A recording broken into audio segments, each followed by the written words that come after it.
Now, when I started off doing my research, I very quickly realized that for congregations which are still going, you have to ask permission to view their records from what's known as the clerk of the session. Okay, so if you don't know what a session is, then you're stuck. Ergo my point, you need to know the structures in order to know your way around. So, through a whole way, shape, or form, I eventually ended up finding St. Enoch's was no longer in existence when I began my research, but it had been subsumed into Duncairn Presbyterian Church. And so the clerk of session from Duncairn, when I eventually contacted him, said, oh yeah, I think I have a few records relating to St. Enoch's, probably like in my spare room. So I'm like, oh, can I look those maybe? And so indeed, this is what happened. So all I got really was, and again, so the story is, of course, impacted by the fact that in the 1970s, St. Enoch's was firebombed by paramilitaries, and much of the church was damaged. And so I suspect that many of the records were probably damaged and either thrown away or never recovered at that time. So he had a few bits and pieces. What he had mainly was committee session minute books, and he also had his communicant's roll book. Now, what you're going to notice here is that this is Hugh Hannah's handwriting, and it's virtually impossible to read. This is actually a really clean page. I haven't reproduced some of the really dreadful pages. So you are really at the mercy of what has managed to survive. And what you have to do after that then is to piece the story together by using a whole variety of other different documents.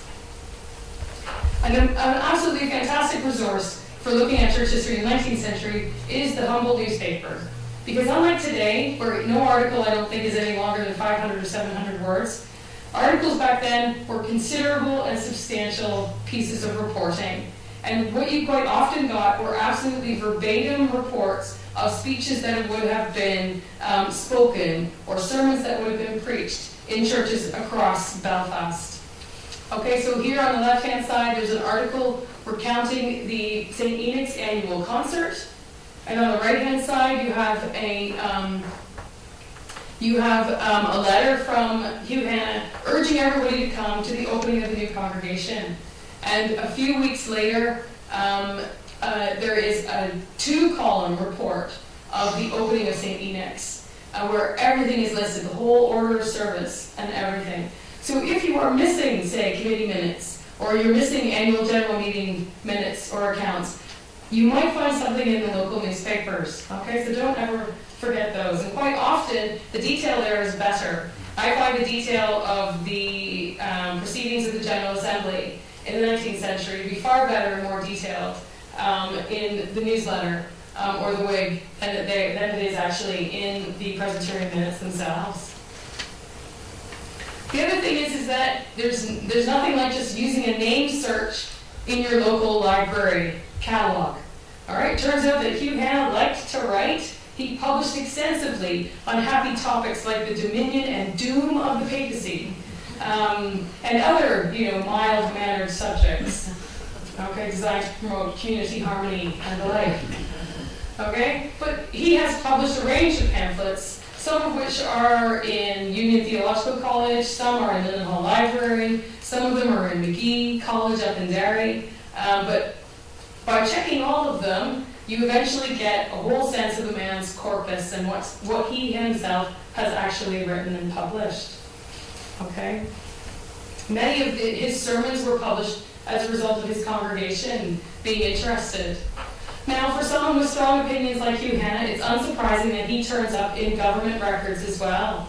So, in the report of the riot commissioners in 1857, in 1864, and in 1886, which I've shown you here, Hugh Hannah is brought as a witness by the government-appointed commissioners to inquire why there were such widespread riots in Belfast during this time.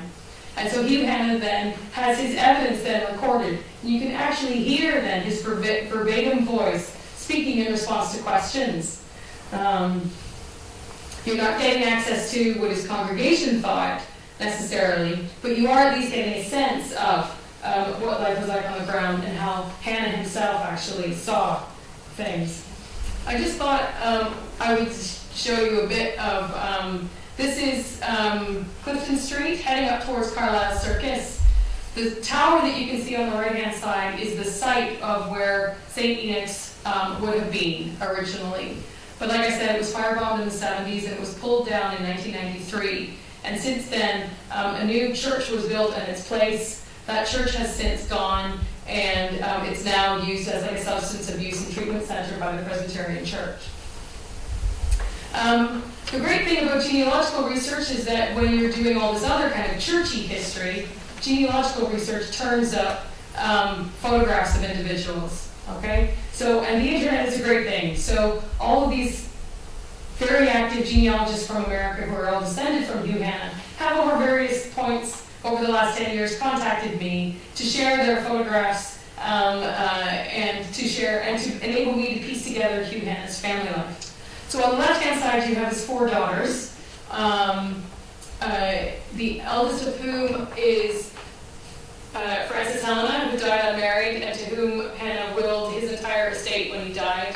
And then his youngest daughter, most of his daughters ended up married and living in the United States. And you can imagine that the woman on the right is, yes, indeed, that's Hannah's wife, Fanny Spence Rankin. This is Hannah's gravestone in Balmoral Cemetery. It's a very considerable plinth. And in fact, Hugh Hanna's death seems to have promoted an enormous amount of attention. PRONI has a whole scrapbook full of notices of his death. There are a number of different flyers and circulars. A committee of individuals got together to raise money to erect a statue, which was set up in Carlisle Circus in 1894. And of course, again, anybody who knows Belfast at all will know that that statue has since caused no end of trouble. In that it was owned by a committee who are now dead, so nobody really owns it.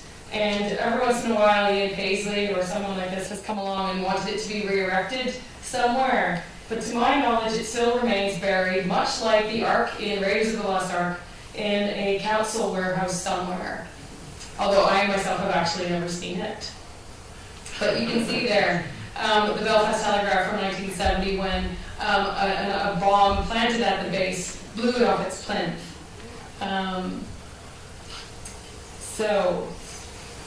And here's the square today. And again, interestingly enough, a council-sponsored piece of public art there in the center, which is designed and intended to promote cross-community relationships and reconciliation. The top spikes wave in the wind, if you've ever passed there. Anyway, it's an absolute disaster of a traffic area, so I can't imagine anybody ever actually having seen those spikes moving back and forth. Okay. And then just to give you a sense of the actual bulk, which the current building does, this is Carlisle Methodist Church, which is on the opposite side. And St. Enoch's would have had a similar presence at the time. I just end off by saying that this is one of John Pollock's successor. One of Hugh Hanna's successors was John Pollock, who lived in this house here. And again, I was contacted by the people who lived in that, who were working in that building, and because it was haunted, and they wanted to know more about John Pollock. And so I went up and had a great afternoon with them, and they had all these stories about how they felt that the manse was haunted, and that it was something to do with John Pollock, because JP seemed to have crept up in a variety of different places and things like that. So the built environment can provide an entertaining and useful. So I'm just going to leave you with the one case study, I think, for today, and just summarize that if you're looking to construct a history of a congregation, then these are some of the sources that you might want to think about looking at. The denominational histories that I talked about, looking at and pursuing the clergy links and their presence, a biography or an autobiography, looking at the genealogy of the clergyman himself and his career, looking at congregational documents that were generated by the church itself, looking at documents that were maybe generated by the denomination, and finally then looking at the way the denomination and the church itself functioned within the wider community, like the newspaper, local authority records, street directories, education records, and perhaps prominent members of the congregation who might have left their own record as well. I have somewhere around, I'm not sure, I didn't see that it made it, the actual plans for St. Enix, if anyone was interested, because the Belfast City Council keeps all of the plans, and you can request and ask to see them. So if anyone was interested, I can show you after. I think I'm just going to leave it there and say that when you're doing religious history, I think it involves, like local history, going off into a huge wide range of areas, using a whole diversity of sources. So if you're thinking about doing a religious history project, don't just think about church records. Don't just think about births, marriages, and deaths. Think about the huge diversity of religious experience which people had in the past. And also, don't get stuck in the trees. Remember the big picture, the big ideas. Why were people like this? Why do people think or feel this way? What is it about this experience or this event, this scandal, this story that makes it so much different from our experience today? Or, in fact, maybe reflects similarities with us today. And then hopefully your stories will then begin to influence or to inform, I think, the way we do things today and the way the society in which we live is the way that it is. Okay, so thank you very much.